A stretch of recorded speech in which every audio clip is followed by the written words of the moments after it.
Welcome to the Voice of Melchizedek, where I get to bring a focalized point of concentration to a topic, a spiritual topic, a topic that means something to me and means something to some of you at this time. And this is my first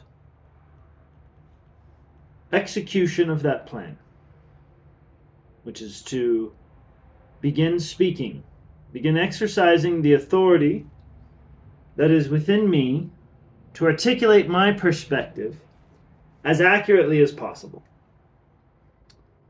This is my spiritual perspective. This is my personal experience, and it will be articulated in a way that is coming from my set of experiences. But if you remove the terms that I use, because I have to use something, and you allow my experiences and my articulation of those experiences to translate into your language and what you would say, we'll find that we agree on some things. I am here as the voice of Melchizedek in this moment. Melchizedek is a word that I first associated in my readings of the scriptures, of the Bible. And to be clear, although I do respect the book as a book of written experiences, I do not hold it to the same authority that I hold reality, as I hold this, the life that I live. But I respect it for what it is, to be clear. Melchizedek was a priest king. Melchizedek was one who ruled in the area that is now Jerusalem, or became Jerusalem. And he was also a priest of God, in his own order, without genealogy, without inheritance. It wasn't given to him. It arose from within him. It was something that was discovered as a connection between Melchizedek and what would be called God, or the divine. And when you are a priest of God, you are the hands of God. You are the doing of God. You are the will of God in action, in bodily form, as an avatar, as an incarnated representation of the free will and spirit of God. And that's how I am right now. But how can I be the will of God? Isn't that culty? Isn't that obnoxious thing to say? It is, if you understand me through a lens of others who have said similar things. But I am not those people. I am me. I am the will of God inasmuch as I take full responsibility for my actions and everything that has come up to this point, and I accept reality as it is. The reality that is the will of God.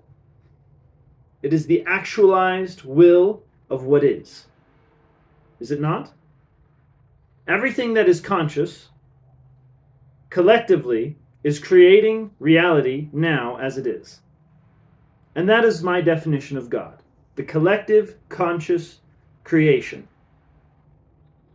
And it does involve the unconscious, but that is getting too nuanced for right now. For now, God, or what we think of as the ultimate good God, right? Who at least has our favor in mind. That conscious will has willed that I have a will. That conscious will has willed that I have a perspective. And that conscious will has willed that I begin to speak my truth. Why? How do I know that? because it's in me right now. And I take full responsibility for my words and what I say. I am that I am. And I will speak as I speak. As will you. The voice of Melchizedek is a broadcast. It is a signal that the time is now for the order of Melchizedek to wake up. And what is the order of Melchizedek? Well, in the scripture, the order of Melchizedek is described as a priesthood that arises without lineage. Meaning it wasn't given to you. It was something that you realized yourself.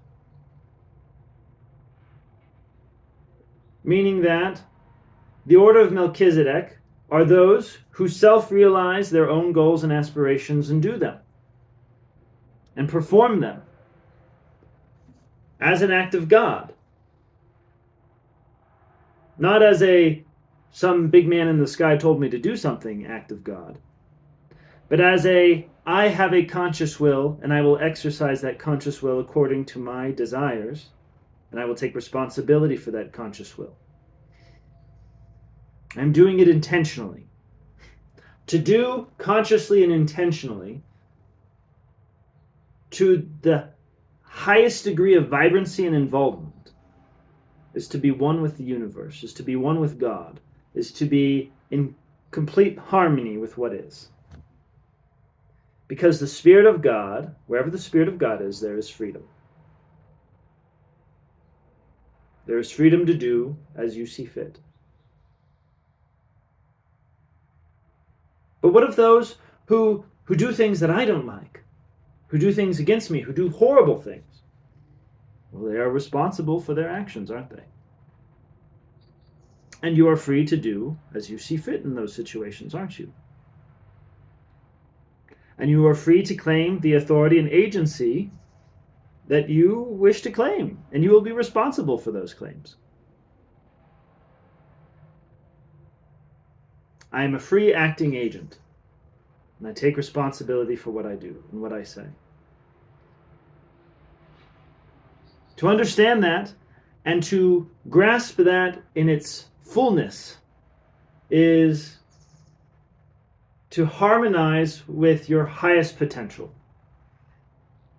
So what is the order of Melchizedek going to do now? Well, I can only speak to you from my perspective and from my vision.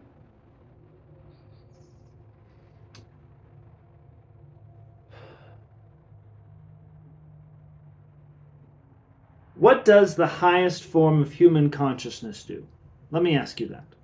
The highest form of human consciousness agrees that we are the conscious stewards of the mind of God. The mind of God is all possibilities and all thoughts that can be thought. It's omniscience. It's everything. It's all of it. And we are the conscious stewards of that mind, knowing that we could think any thought, do anything, go in any direction that's possible. We are the conscious stewards of it. We are the drivers. We have our hands on the wheel. Do you have the hands on the wheel of life? Are you conscious?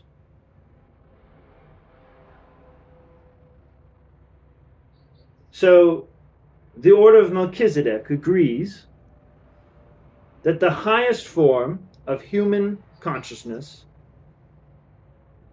is that we are the conscious stewards of all that is possible. Everything that can be thought and thunk, it's all available to us, and you and I get to choose what to do with that. And we agree that doing our best with what we have attained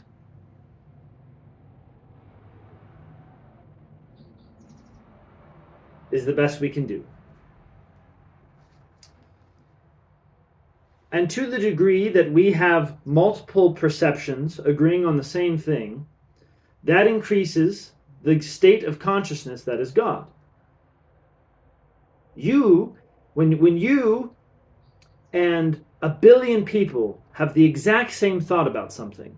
Isn't that a potent thought?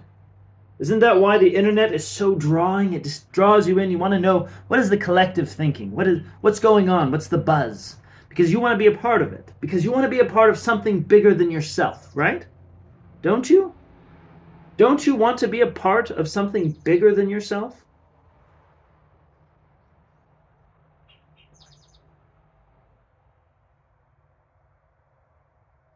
And why do we want that? It's because we understand that having multiple perspectives with the same alignment is a more potent conscious experience. It's extra vibrant, extra intense. But what if we all agree on a bunch of bad stuff, painful stuff? That's a whole nother topic. But let me ask you, does someone who is truly conscious, who's aware within themselves, do they deny themselves? No. They do what they want to do. So on one hand, you have desire, and the other hand, you have action. And to the degree that you experience your desire and your action as one, you will be a self-realized, self-actualized individual. So to the degree that I desire something and I act on it, I know myself. And to the degree that I can continue to do that and maintain that state of being, you will experience a kind of oneness with yourself, a kind of divinity, a kind of absolution. That yes, I know myself, I am, that I am, I'm doing, I do, and I am.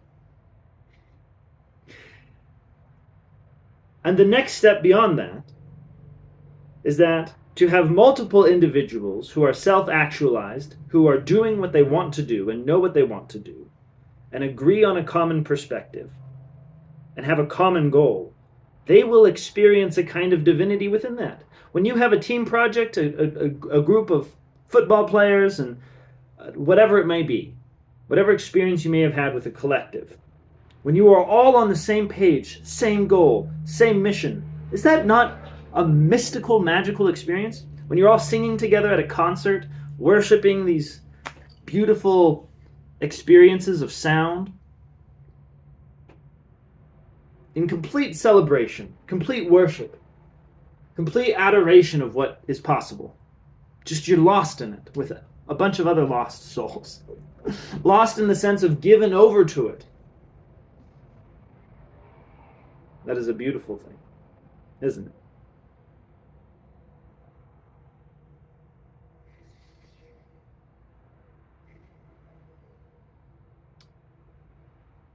We are here to exercise the consensual will of the Spirit of God. So, if the order of Melchizedek is right for you, participating, and you can call it anything. It doesn't have to be that name. That's what I call it. Because that's my associations and experiences of it. And you're welcome to absorb that or not. But ultimately, we'll agree on the same thing. It doesn't matter what we call it, if we are in harmony together. And our highest potential for harmony is agreeing that we are here to exercise and execute the consensual will of the Spirit of God. Consent. The consensual will of the Spirit of God. What is the Spirit of God? Well, the Spirit of God is freedom. It's liberty. It's everything organizing itself. Don't you see? If God is omniscient and all-powerful, it's letting everything do itself. Everything is going on as it wishes. The bugs are bugs, the plants are plants, the humans are humans. And consciousness is conscious. It knows itself. It does what it desires, and it's aware of it. It's like two eyes looking at a single point. And it knows itself. It knows how far something is, because on one side, on one hemisphere, there is desire, there is gaze, there's intention, and on the other there's action. There's a verse in the Bible where somebody says, "I know you're a king because I know you're God." It's either a king or God, but you're an authority, is what he's saying. I know you're an authority because you say something and somebody goes and does it. Isn't that true? Aren't you an authority if you say, "Go do this," and they do it? Isn't that true? That means that that person recognizes you as an authority of some kind. Maybe not the ultimate, but of some kind of authority in that moment at least. Your words have power because you say something and it happens. And if you were to say, "Let there be light," and there's light, then you'd say, "Well, I'm the creator," wouldn't you? And if you say, "Ah," and "Ah" happens, well, you're the creator of that, aren't you? That experience, that moment, that happening. You're creating that experience, aren't you? So to the degree that you intend something and you make it happen, you experience a kind of divinity. You experience being God. You experience being the creator of experiences, the happener. You are the happener and the happening. You're the cause and the effect. It's happening. So, we are here to exercise the consensual will of the Spirit of God, meaning I am not here just to do me. I'm here to do us. And the voice of Melchizedek, the order of Melchizedek, is about accomplishing our goals together. And to the degree that is possible. And we will find out what's possible in this life. I don't know. I don't know exactly what's going to happen in this life, in this happening. But we will realize ourselves to the degree that we agree together on doing stuff. And we don't even need to you don't need to call it anything special. But I'm giving it a name for now that you are welcome to agree with. But what's more important than the name that we call it is that we understand the principles that are at work and we do it. We work together. To the degree that we work together, we're going to experience what I'm talking about, regardless of terms.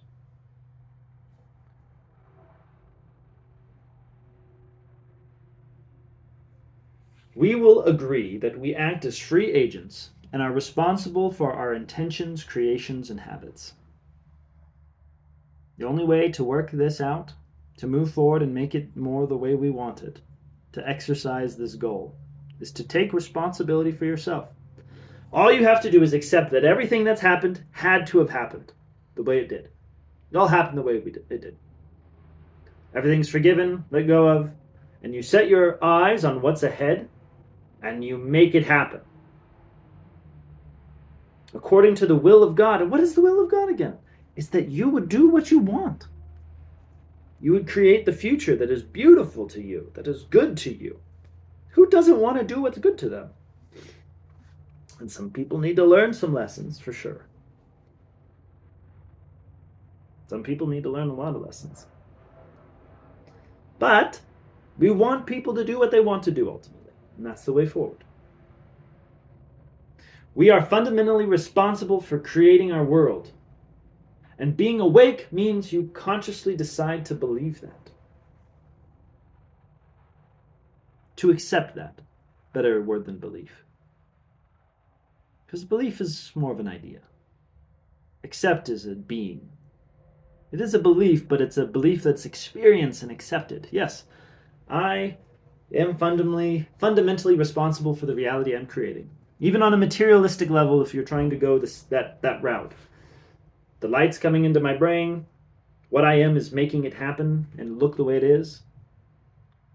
I'm causing when I get hurt, the pain signal goes to my brain. I'm causing that pain. It's being triggered by something, but I'm experiencing it with myself. And I accept that in order for us to have gotten to this level of sophistication as a body, we needed to have experienced pain. So we knew what was sustainable and unsustainable. And to drive us and to pressure us into making a more complex system. Because that's what pain is. It's just saying, not that way. Nope, that's not sustainable. Don't go that direction. And of course, we have errors. We'll work on those, right? But a lot of pain, the physical pain, it's just telling the body not to do that. No, that's not sustainable. Don't keep doing that. We are here to learn, grow, and play. We are the children of God. We are the children of what was before us, are we not? And if what was before us is God, then we are the children of that. Right? Aren't we the offspring of what was? And if God is what was, what is, and what is to come, aren't we that? We are the children of God. And what are you going to do? What do you want to do? You want to do painful, hard stuff? You can if you want. That's fun. Some hard stuff is fun. But we are here to learn and grow and play. And to learn and grow and play, we're going to have to get hurt sometimes. And that's part of acceptance and forgiveness. All of what has happened in the past, we understand it. What is happening now, we accept it. What is going to happen, we create it. We create what we want.